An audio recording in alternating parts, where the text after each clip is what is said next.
Na nossa série Desvendando as Escrituras, hoje vamos falar sobre a parábola do semeador.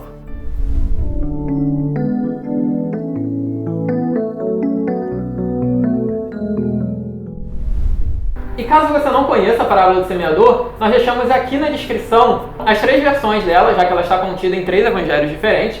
Aí você só clicar aqui embaixo, dá uma lida, dá um pause aqui no vídeo rapidinho, lê qualquer uma das versões já vai ser suficiente, e aí você volta aqui. Só que antes de você voltar no vídeo, já que você já vai estar aqui na descrição mesmo, nós também deixamos o link da nossa página no Catarse, né? Tá aqui catarse.me/pedra de afiar. E aí, se você quiser, você pode também entrar nesse link, conhecer a nossa página, conhecer um pouquinho mais sobre a gente, ver sobre o nosso grupo de estudos e, se te interessar, também contribuir com a gente de alguma forma. Mas vamos começar então a falar sobre a parábola do semeador, né? E a parábola ela começa com, né, você já leu aí, você já sabe, com o semeador, né, que está caminhando a semear. A parábola ela tem 2 elementos muito interessantes que se destacam bem. Um deles é o próprio semeador e o outro são o solo, né, ou os tipos diferentes de solo. E a gente pode interpretar de forma separada, né, analisando um pouquinho do ponto de vista de um e depois do ponto de vista de outro. Vamos começar analisando um pouco do ponto de vista do solo, né? As sementes elas vão caindo, né, naquele solo e algumas delas vão frutificando, outras não. O que será que essa parábola quer dizer com isso, né? Bom, a gente pode entender que as sementes são estímulos, né? Qualquer tipo de estímulos, até podem ser estímulos, no caso da parábola, né, seriam estímulos bons, mas podem ser estímulos bons, podem ser estímulos ruins. Elas são estímulos que estão sendo despejadas no solo o tempo todo. O solo, de uma certa forma, somos nós, né? As pessoas que estão recebendo esses estímulos. E aí é claro que tem muitas informações dentro de cada um dos tipos de solo que a gente pode aprofundar, mas eu acho que tem 2 coisas que são bem interessantes, né? Uma delas voltada para... Cada uma voltada para 2 tipos de solo específicos. O primeiro é o solo cheio de pedras, né? Onde aquela semente de fato cai, e por mais que ela, num primeiro momento, possa até ser recebido de maneira ok, ela não cria raízes. E isso é muito interessante, porque tem várias coisas na nossa vida, sejam boas ou ruins, mas especificamente as boas, que a gente até tem um certo apreço. Aquele tipo de conhecimento, aquele tipo de postura que a gente acha legal, que a gente admira, mas que por algum motivo isso não cria raízes em nós. Passa longe, né? Passa longe, exatamente. Ou a gente fala, tipo, cara, deve ser muito legal ser assim, ou fazer esse tipo de coisa. Mas não é pra mim. Mas não é pra mim. Passou, a gente vai lá assistir aquela palestra super bacana, fala, nossa, agora vai, né? Aí chega no dia seguinte não foi nada. No dia seguinte não, na saída da palestra, né? Pois é, o que era mesmo que aconteceu ali? E isso já é uma coisa interessante para a gente começar a pensar, porque como a gente está vendo aqui, como você com certeza percebe também, isso é muito comum, isso acontece todos os dias na nossa vida. Então quais são os tipos de estímulo que a gente acha legal, mas que por algum motivo a gente não consegue levar? Por que a gente não consegue botar isso para frente? Por que isso não frutifica, não cria raízes em nós? É importante que a gente perceba esse tipo de coisa. E aí tem um outro tipo de solo, que é o solo cheio de espinhos, onde esses estímulos até começam a frutificar um pouco mais, eles crescem, aquele conhecimento, ele começa a fazer parte da gente, mas a gente se perde diante dele. Então, um exemplo rápido, né, relacionado a egoísmo, ao ego em si.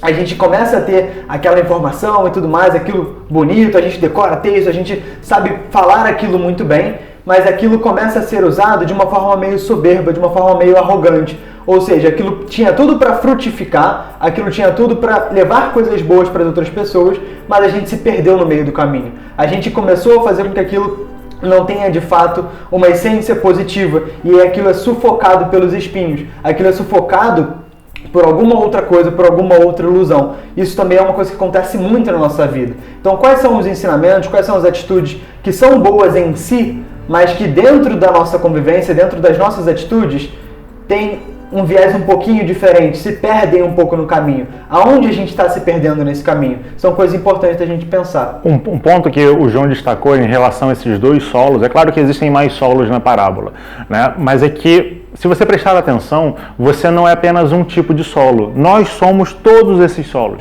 Existem coisas que pra gente é mais fácil lidar, para outras coisas não são tão mais fáceis. E existem coisas que é natural. Caiu, frutificou e vai a 100, a 60, a 600, a quanto for, ele começa a crescer ali dentro. É interessante quando a gente faz uma autoanálise perceber essa questão, né? Você não é o solo pedregoso, você não é o solo extremamente fértil e você também não é o solo com os espinhos. Você tem todos esses solos em você. No momento no qual a gente tira um pouco o conceito de que, não, eu sou um solo pedregoso, eu sou um danado, né? Eu sou uma pessoa que as coisas boas não acontecem. Oh, meu Deus, vida, céus, azar, nada dá certo comigo, nada frutifica. Você está se taxando e não está prestando atenção que você tem esses outros solos em você. É importante, quando a gente faz um estudo de uma parábola como essa, entender todas as potencialidades que existem em nós. A ideia da parábola, a ideia dos ensinamentos sagrados, né, das escrituras como um todo, não é ter uma liçãozinha, como o João falou, que você decora e você passa para os outros. É para você aplicar dentro de você e entender que, sim, existem lugares onde você tem dificuldade. Existem determinadas virtudes que você ainda não consegue acessar, mas existem virtudes que você consegue acessar. Aquilo que eu consigo acessar, eu aplico. Aquilo que eu não consigo acessar, eu olho para mim e busco entender por que eu não estou acessando aquilo. E aí entra na questão de que uma hora você vai acessar aquilo. Tudo tem o seu tempo, tudo tem o seu momento, mas para que isso aconteça, você deve agir de uma maneira ativa, de uma maneira a se conhecer e buscar aquilo que você entende como o certo. Você vai cometer erros, é normal, todo mundo erra, nós erramos. Aquele que diz que não erra, está mentindo. Está errando feio, inclusive, né? O primeiro passo é, eu erro, aceite isso. A busca pela iluminação não é a busca pela verdade. Nós somos seres relativos. A busca pela iluminação é a busca por errar menos. É você começar a entender que você está errando menos. E como é que você entende isso? Primeiro, aceitando que você erra. Aceitando que você pode ser o solo pedregoso, mas também entendendo que você não é só ele. É interessante que, pegando por essa parábola, você percebe que a frutificação da semente depende muito mais do solo do que do semeador. Porque o semeador mesmo, ele tá só passando e largando. Caiu, né? Tá lá, e aí se ela vai frutificar ou não, ele não faz ideia, porque ele não fica para ver, e depende única e exclusivamente do terreno, do solo. Ou seja, depende única e exclusivamente de nós e do que nós fazemos de forma proativa com aquela semente. Uma outra interpretação que, na verdade, é uma interpretação um pouco errônea que às vezes as pessoas tiram dessa parábola é a ideia de que nós somos apenas solos, ou seja, nós somos apenas receptivos, né? Tem algum semeador lá jogando e a gente está só recebendo. Não, não é assim. Nós estamos fazendo as duas coisas o tempo todo. Nós somos tanto solo quanto semeador. Nós estamos tanto recebendo em nós as sementes e frutificando-as ou não, como também jogando sementes o tempo todo em outros solos, né? Não se faz uma coisa ou outra, se faz as duas coisas ao mesmo tempo, o tempo todo, né? E essa questão do semeador também é muito interessante, porque como ser um bom semeador, né? O que seria um bom semeador? Seria aquele cara que fica lá cuidando da semente, que rega aquele solo todo dia. Isso talvez seja, de um certo ponto de vista, um bom semeador, faz parte. Mas dentro da parábola, o que, né, Jesus, no caso, que veio dizer é: o verdadeiro bom semeador é aquele que vai semeando por todo o caminho que ele passa e ele não se prende, ou seja, ele não se apega ao fruto daquilo que ele semeou. Ou seja, não tem egoísmo naquela semeadura. Porque muitas pessoas elas querem semear, na verdade eu vejo isso o tempo todo, porque infelizmente nós ainda somos muito egóicos, ainda somos muito pelo nosso próprio bem-estar. A gente semeia coisas que a gente vai colher, né? Do tipo, não, beleza, eu quero isso. Tá, como é que eu chego nisso? Para isso eu tenho que fazer tal coisa. Então eu vou lá, faço tal coisa, faço uma atitude. É a ideia de que você vai ser bom porque você quer uma recompensa, exatamente, né? Não, eu vou ser bom porque eu quero um lugar no céu. Né? Você está barganhando com Deus, né? Barganhando ali meu cantinho, meu teto. Então, assim, as pessoas elas muitas vezes são motivadas por isso. Elas querem semear pelo motivo errado. Elas querem semear para poder colher. Não existe nenhum problema em você colher aquilo que você semeou. O problema está em você ser apegado e fazer aquela semeadura esperando exclusivamente recolher aquilo de volta. Não. O verdadeiro semeador é aquele que faz. Ele faz para que, na esperança de que alguém possa usufruir daquilo ou não, porque se aquele solo vai frutificar ou não, não é da responsabilidade também do semeador. Muitas vezes a gente também quer dar uma de avatar da vida dos outros, né? Cada uma. A gente acha que a gente é responsável por salvar as pessoas, né? E não, a gente não é responsável por salvar as pessoas, porque nem Jesus nasceu para salvar ninguém. Embora ele seja o grande salvador, ele veio semear.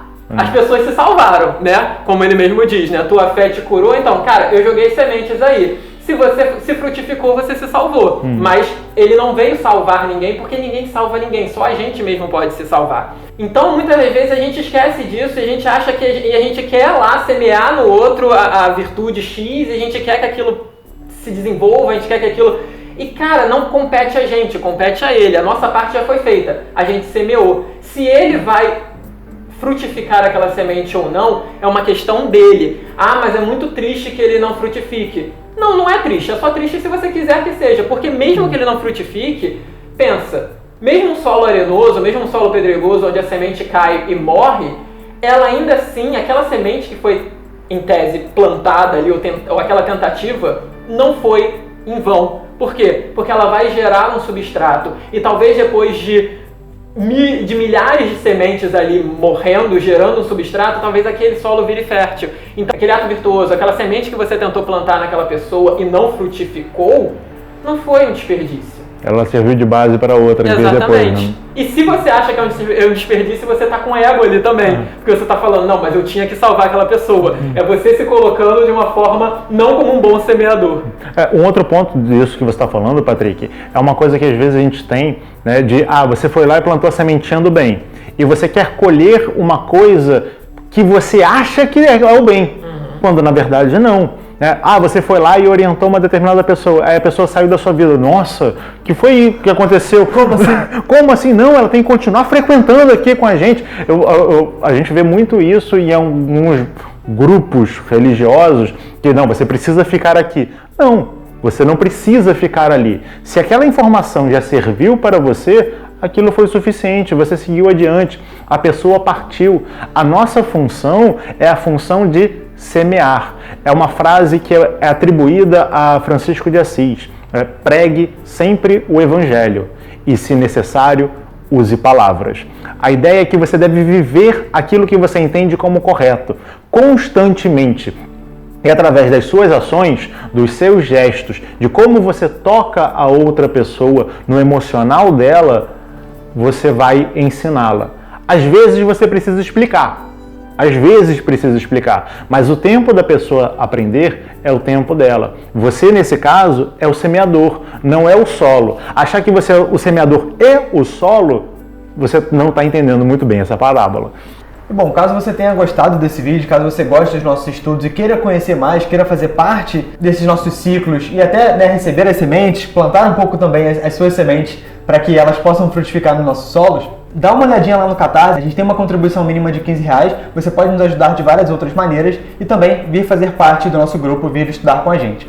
E uma outra forma muito simples que você tem de nos ajudar, né, a frutificar mais o nosso solo aqui do Pedra de Afiar é dando um like nesse vídeo, caso você tenha gostado, se inscrevendo no canal, se não for inscrito, compartilhando esse vídeo com todas as pessoas que você conhece, que se interessam por desvendar essas escrituras, né? E não esquece de clicar no sininho também de notificações, porque aí sempre que sair vídeo novo você vai receber, vai ser informado, e o YouTube às vezes não avisa se você não fizer isso, então é uma boa forma de você nunca perder nenhum vídeo. Uma outra boa forma de você ser bem semeado é seguindo a gente nas nossas redes sociais, Instagram, Facebook. Lá nós temos pequenas frases, pequenas coisas para você refletir e talvez transformar o seu solo arenoso num solo extremamente fértil, fazendo com que você também se torne um grande semeador.